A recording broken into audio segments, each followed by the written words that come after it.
बर्तन मांजने वाली महिला को बना दिया विधायक तो संदेश खाली में टीएमसी के गुंडों के खिलाफ आवाज उठाने वाली सदन में पूछेगी सवाल। टीएमसी ने जिन महिलाओं को सताया मोदी ने उन्हीं को स्टार बना दिया। 46 साल पहले अटल ने कहा था सूरज निकलेगा, बंगाल में ऐसे निकलेगा सूरज। इल्म नहीं था बीजेपी को। नारियों ने मिलकर टीएमसी को भेजा रसातल में। जिस बेटी के लिए इंसाफ मांगने दर दर की खाई ठोकरे, अब वो खुद विधायक बनकर लेगी पापियों से हिसाब। बंगाल में अब खुलकर होगा सिंदूर खेला। बीजेपी की जीत को महिलाओं ने अपनी जीत मान लिया। यत्र नारस्तु पूजन्ते रमन्ते तत्र देवता, यानी जहां नारी की पूजा होती है वहां देवता निवास करते हैं। ये श्लोक हजारों साल पहले लिखा गया था, लेकिन बंगाल में 15 सालों तक इस श्लोक की धज्जियां उड़ी। संदेश खाली में एक औरत अपनी बच्ची को गोद में लेकर घर के बाहर खड़ी थी। टीएमसी के नेता शेख शाहजहां ने एक आदमी से उसकी साड़ी फड़वा दी, बाल पकड़कर खिंचवाए और चेहरे पर इतना मारा कि दाएं गाल पर आज तक निशान है।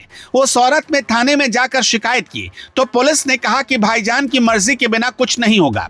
कोलकाता के आरजीकर मेडिकल कॉलेज में 31 साल की डॉक्टर बेटी रात की शिफ्ट पर गई और सुबह उसकी लाश सेमिनार रूम में मिली। पुलिस ने कहा कि यह सुसाइड है।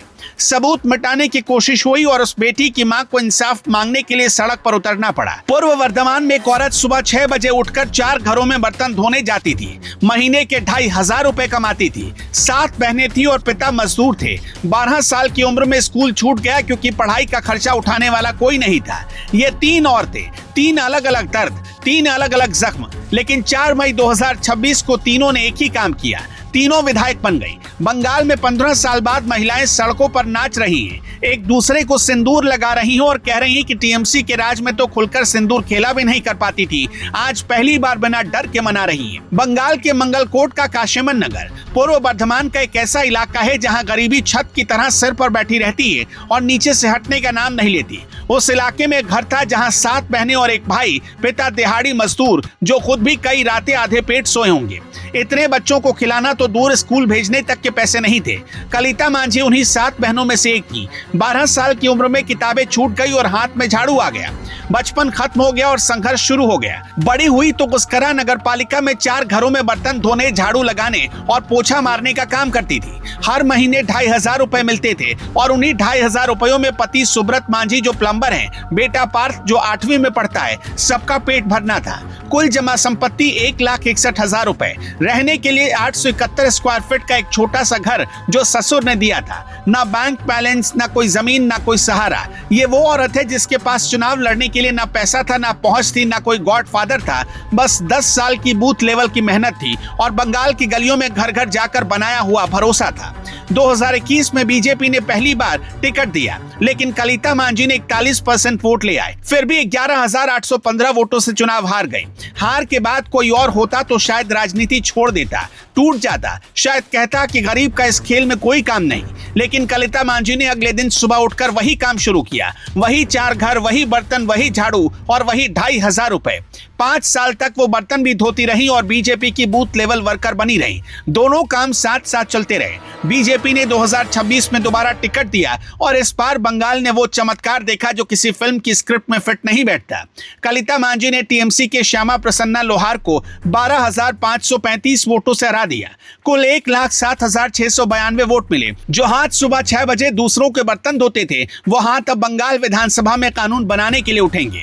लाल कृष्ण आडवाणी ने 90 के दशक में कहा था, बीजेपी पार्टी विद डिफरेंस है। कलिता मांझी उस डिफरेंस का सबसे बड़ा सबूत है। आप बीजेपी के कितने भी विरोधी हों, लेकिन एक 2,500 रुपए कमाने वाली दलित महिला को विधानसभा पहुंचाने का श्रेय बीजेपी को ही जाता है।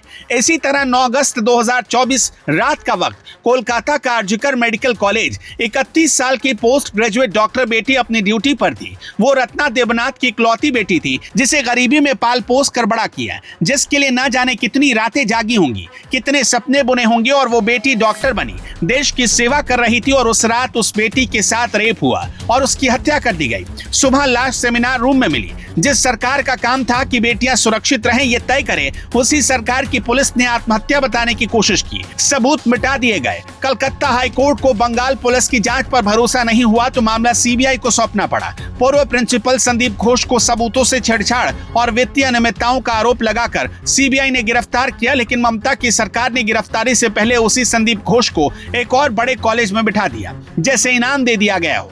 पूरे बंगाल में डॉक्टरों ने 42 दिन की हड़ताल की, हजारों लोग सड़क पर उतरे, नबान तक मार्च निकाला गया, लेकिन ममता सरकार ने लाठियां बरसाई, वाटर कैनन चलाए और आंसू गैस छोड़े गए। एक माँ जिसकी बेटी छिन चुकी थी, वो देख रही थी कि जो सरकार उसकी बेटी को बचा नहीं पाई, वो अब इंसाफ मांगने वालों को भी कुचल रही है। रत्ना देवनाथ ने तय किया कि अब वो खुद मैदान में उतरेंगी।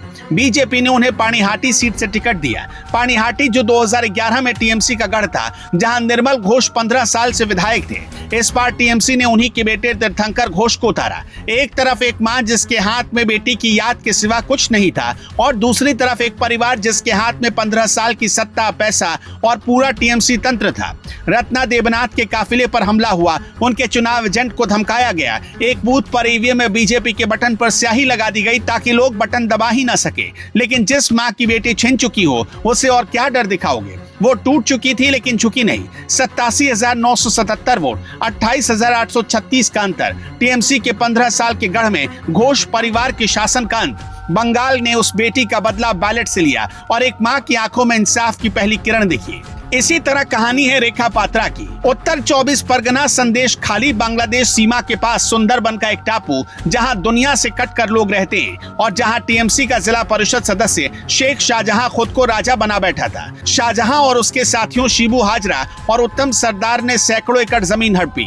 जो मर्द विरोध करता उसे फर्जी केस में फंसा देते, जो चुप रहता उसकी जमीन छीन लेते, और महिलाओं के साथ जो किया वो शब्दों में बयां करने लायक नहीं है। पुलिस से शिकायत करो तो पुलिस कहती थी कि भाईजान से पूछना पड़ेगा। थाना भी शाहजहां का था, ब्लॉक भी उसी का था, जिला परिषद भी उसकी थी और ममता की सरकार उसकी पीठ पर थी। रेखा पात्रा एक हाउसवाइफ थी, पति और 3 बच्चों के साथ संदेश खाली में रहती थी। लेकिन उनकी जिंदगी तब बदल गई जब शाहजहां के एक आदमी ने उनकी साड़ी फाड़ दी, बाल पकड़कर खींचे, चेहरे पर मारा और उनकी छोटी बच्ची के सामने ये सब कुछ किया गया। रेखा पात्रा पहली महिला थी जिन्होंने थाने में जाकर शिकायत दर्ज कराने की हिम्मत दिखाई और शाहजहां के एक पाप की पोल खोल दी, ये जानते हुए भी कि इसकी कीमत चुकानी पड़ सकती है। लेकिन ये तय किया कि अब चुप नहीं रहना है। जब शाहजहां फरार हुआ तो संदेश खाली की औरतें झाड़ू और लाठी लेकर सड़क पर निकल गई और रेखा पात्रा गोद में अपनी छोटी बच्ची को लिए आगे आगे चल रही थी। वो तस्वीर बंगाल ने नहीं, पूरे देश ने देखी। पीएम मोदी ने उन्हें शक्ति स्वरूपा कहा। गृह मंत्रालय ने एक्स कैटेगरी की सुरक्षा दी। 2024 में बसीरहाट लोकसभा सीट से चुनाव लड़ी और हार गई, लेकिन आग बुझी नहीं। 2026 में बीजेपी ने हिंगलगंज विधानसभा सीट से टिकट दिया, वो सीट जो अनुसूचित जाति के लिए आरक्षित है और जिसमें संदेश खाली का इलाका भी आता है। सामने टीएमसी का आनंद सरकार था, पीछे टीएमसी का पूरा तंत्र था, लेकिन रेखा पात्रा के साथ संदेश खाली की वो सैकड़ों औरतें थी जिन्होंने तय कर लिया था कि अब शाहजहां के लोग नहीं, हमारे लोग जीतेंगे।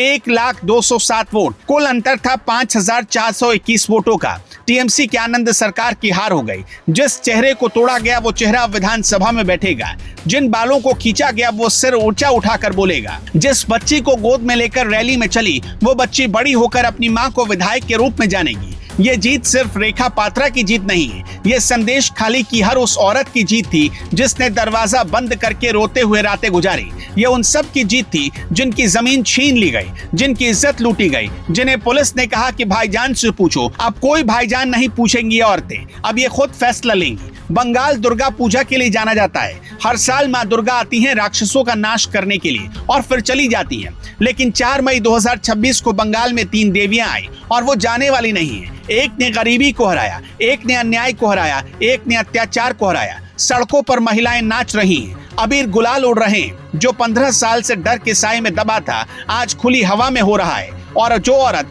कल बर्तन धो रही थी आज वो कानून बनाने की तैयारी करेगी। जो माँ कल बेटी के लिए इंसाफ मांग रही थी अब वो सत्ता में बैठेगी और बेटी के गुनहगारों से चुन चुन कर हिसाब चुकाएगी। जो गृहिणी कल तक गोद में बच्ची लिए रैली में चल रही थी वो विधानसभा की कुर्सी पर बैठेगी। 294 में से 206 सीटें 15 साल की टीएमसी की सत्ता का अंत है और इसमें बंगाल की औरतों का सबसे बड़ा योगदान है। इसीलिए कहा गया यत्र नारस्तु पूजन्ते रमन्ते तत्र देवता। अगर ये श्लोक सच है तो 4 मई को बंगाल में देवता लौटे हैं, क्योंकि उस दिन बंगाल ने अपनी नारियों को पूजा। अब बंगाल की औरतों ने फैसला सुना दिया है। ये फैसला बदलने की ताकत किसी में नहीं है। आपका क्या कहना है कमेंट में जरूर बताइएगा।